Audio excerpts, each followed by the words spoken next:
Pero at the end of the day, sinasabi ni Vice President, it's too late. In fact, it's not too late, but it's what you're doing is nothing.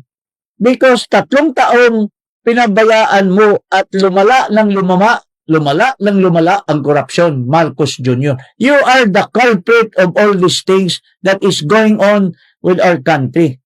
Hindi ko nga alam yung mga iba, hindi nananawagan na mag-resign ka there are so many people who are asking you to resign. Pero hindi ko alam itong yung mga iba, sinuhulan mo iba na hindi magsabing, Tapos, ang lakas pa ng loob, sasali daw siya sa rally kung di siya presidente. Alam mo, sobra-sobra ng pambubola mo sa taong bayan, Marcos Jr. Mahiya ka naman, yun ang